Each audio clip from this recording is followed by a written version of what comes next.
لکھا ہے ایک ضعیفہ تھی کہ جو مکہ میں رہتی تھی، وہ ان باتوں کو سنتی تھی مگر خاموش رہتی تھی۔ وہ سنتی تھی محمد ہے کوئی ہاشم گھرانے میں، وہ کہتا ہے خدا بس ایک ہے سارے زمانے میں۔ وہ سنتی تھی حبل کی لات کی تذلیل کرتا ہے، وہ اپنے حق کے پیمانے کی یوں تعمیل کرتا ہے۔ وہ سنتی تھی جو اس کے ساتھ ہے وہ ہے غلام اس کا، مسلمان ہو ہی جاتا ہے جو سنتا ہے کلام اس کا۔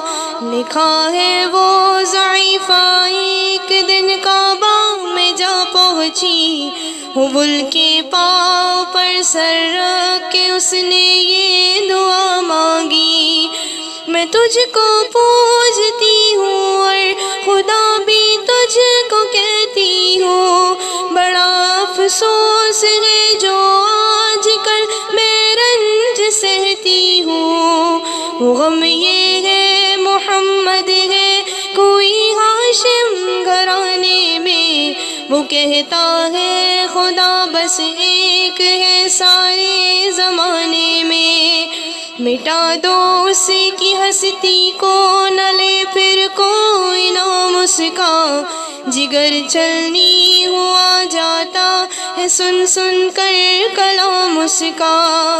دعا کر کے اٹھی سجدے سے اور وہ اپنے گھر آئی، سمجھتی تھی یہ دل میں اب میری امید بھر آئی۔ ضعیفہ کو خوشی تھی اب حبل بجلی گرا دے گا، محمد تو محمد ساتھیوں کو بھی مٹا دے گا۔ مگر کچھ دن گزرنے پر نہ جب امید بھر آئی، دعا کر کے حبل سے اپنے دل میں خوب پچھتائی۔ غرض ترکیب اس نے سوچ لی یہ خود ہی گھر آ کر، کہ چھوڑوں گی یہ بستی میں رہوں گی اور کہیں جا کر۔ غرض ایک دن صبح کو اس نے اپنی ایک گٹھری لی، نکل کے گھر سے اپنے اور دروازے پہ آ بیٹھی۔ ضعیفہ سوچتی تھی اب کوئی مزدور ملتا ہے، اسے یہ کیا خبر کہ ایک خدا کا نور ملتا ہے۔ فریضہ صبح کا کر کے ادا سرکار دو عالم چلے جاتے تھے کعبہ کی طرف وہ رحمت عالم۔ جلو میں آپ تو شمس و قمر معلوم ہوتے تھے، پائے تسلیم سجدے میں شجر معلوم ہوتے تھے۔ ضعیفہ منتظر مزدور کی بیٹھی تھی گھبرائی، یکایک سامنے سے چاند سی صورت نظر آئی۔ ضعیفہ نے کہا بیٹا یہاں آنا، بتا کیا نام ہے تیرا؟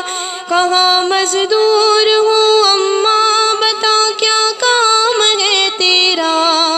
کہا مزدور ہے تو گر میری گٹری لے کر میں خوش کر دوں گی اے مزدور، مزدوری تیری دے کر۔ یہ سن کر آپ نے گٹھری اٹھا کر اپنے سر پر لی، ضعیفوں کی مدد کرنا یہ عادت تھی پیغمبر کی۔ غرض گٹھری کو لے کے منزل مقصود پر آئی، کہا دل سے کہ اے دل اب تیری امید بھر آئی۔ کہا بیٹا جو تھی دل میں تمنا ہو گئی پوری،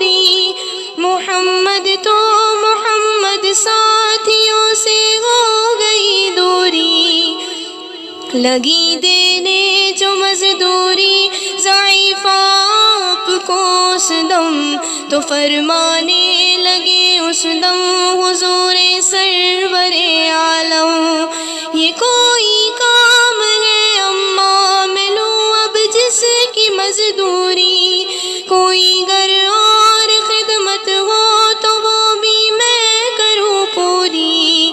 یہ فرماتے ہوئے کی آپ نے جانے کی تیاری، ضعیفہ سے اجازت چاہتے تھے رحمت باری۔ ضعیفہ نے کہا بیٹا ذرا ٹھہرو چلے جانا، مجھے ایک بات کہنی ہے ذرا سن کر چلے جانا۔ یقین جانو کہ اب مکہ میں جھگڑا ہونے والا ہے، میں سمجھتی ہوں تجھ کو اس لیے تو بھولا بھالا ہے۔ وہ مکہ میں قبیلہ ہاشمی نام و لقب والے، وہی بیٹا جو ہے سردار عبد المطلب والے، انہی میں ایک جوان ہے جو سنا جاتا ہے ساحر ہے، کہ اس فن میں مگر بیٹا وہ اپنے خوب ماہر ہے۔ وہ سر ہوتا ہے جس کے دل میں الفت بو کے رہتا ہے، جو سنتا ہے کلام اس کا وہ اس کا ہو کے رہتا ہے۔ ہمیشہ بچ کے چلنا اس سے بولے کوئی نام اس کا، نصیحت ہے یہی میری نہ سننا تو کلام اس کا۔ نبی بڑھیا کے دل میں نور وحدت بھرنے والے تھے، نصیحت سن رہے تھے جو نصیحت کرنے والے تھے۔ ضعیفہ نے کہا بیٹا بھلا کیا نام ہے تیرا، تیرا آغاز کیا ہے اور کیا انجام ہے تیرا۔ کہا حضرت نے بڑھیا سے تجھے کیا نام بتلاؤں، میں کیا کام بتلاؤں، میں کیا انجام بتلاؤں۔ میں بندہ ہوں خدا کا اور میں ہی رسول اس کا، کہا گردن جھکا کر آپ نے میں ہی محمد ہوں۔ میں ہوں معصوم دنیا میں میرا دشمن زمانہ ہے، خدا واحد ہے عالم میں مجھے بس یہ بتانا ہے۔ یہ سننا تھا کہ بس آنکھوں سے آنسو ہو گئے جاری، نبی کے عشق کی ایک چوٹ سی دل پر لگی کاری۔ ضعیفہ نے کہا بیٹا کرو مشکل میری آساں، میں ایسی جیت کے صدقے میں ایسی ہار کے قرباں، ہوا پھر حال بر اس کے جو فضل عزت باری۔ ضعیفہ کی زبان سے خود بخود کلمہ ہوا جاری، لا الہ الا اللہ محمد رسول اللہ، لا الہ الا اللہ محمد رسول